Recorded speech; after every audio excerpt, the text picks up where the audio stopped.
Do you know all the rains is not same? বৃষ্টি মানে শুধু জল পড়া নয়, এর আবার বিভিন্ন ধরন আছে। There are many types of rains.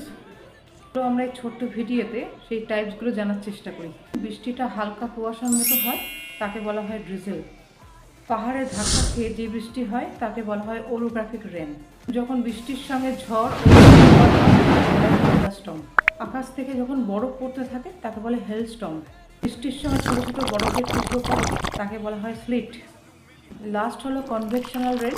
It is caused by the heating of the earth surface. এটা আমাদের ভারতবর্ষে বেশি দেখা যায়। Next time it rains, guess the type. If you like it, please like, comment, share. Thanks for watching.